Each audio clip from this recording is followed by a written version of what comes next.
Good morning guys, జై హింద్. ఈరోజు ఇంటి దగ్గరికి పెద్ద పెద్ద బేడ్షలు వచ్చాయండి. సో మేడం గారు 1 కిలో తీసుకున్నారు, మా హోమ్ మినిస్టర్ గారు. తీసుకున్న తర్వాత తన మైండ్లో 3 ఆలోచనలు వచ్చాయండి.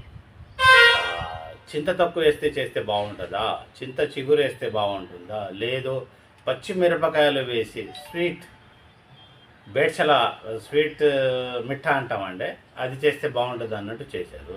లాస్ట్కు డిసైడ్ చేశారు, చింత తొక్కుతో చేస్తే పుల్లగా బాగుంటుందండి. వేడి వేడి అన్నంలో వేసుకొని తింటే ఇంత తినే చోట చక్కగా ఎంత తినొచ్చండి అన్నట్టు తన ఐడియా అండి.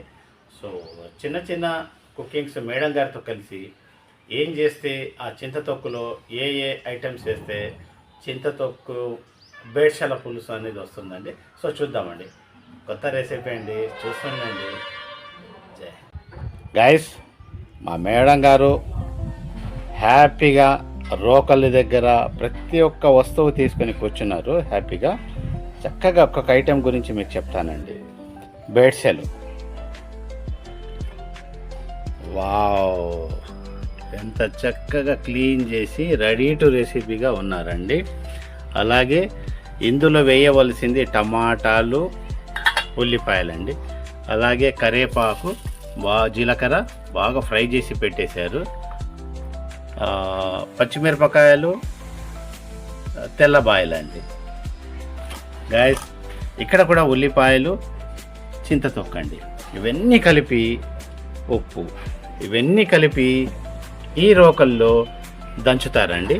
దంచిన తర్వాత ఇవి ప్లస్ చేపలు మొత్తం కలిపేసి ఒక చక్కటి రెసిపీ ముందుకు వస్తుందండి.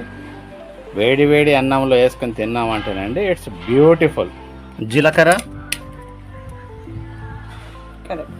కరివేపాకు,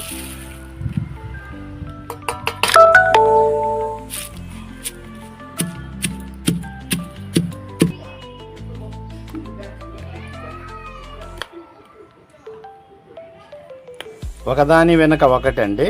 చక్కగా కరివేపాకు అయిపోయిందండి. అలాగే పచ్చిమిరపకాయలు, తెల్లబాయలు, దాని తర్వాత మళ్ళీ టమాటాలు, దాని తర్వాత ఉల్లిపాయలు, మరి చింత తొక్కు కూడా వేసి చక్కగా దంచుతారండి.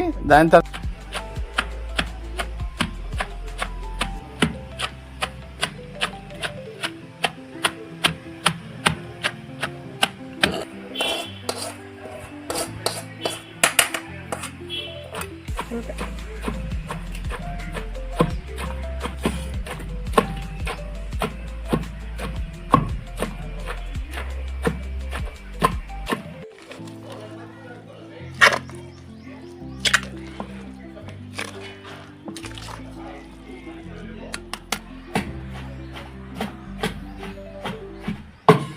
హోమ్ మినిస్టర్ గారికి హెల్ప్ చేస్తున్నానండి.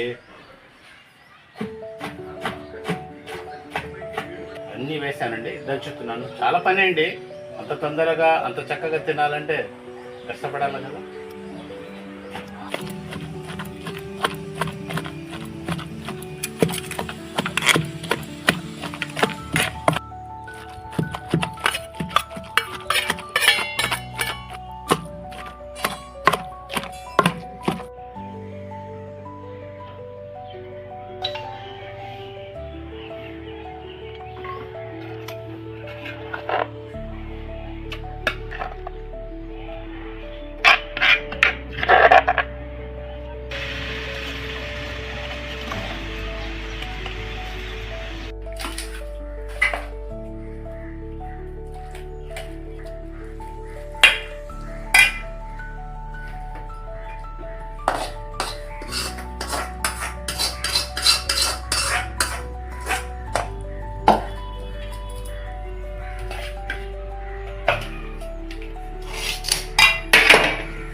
బేడ్షల చింతతొక్కు కర్రీ రెడీ అయిపోయిందండి.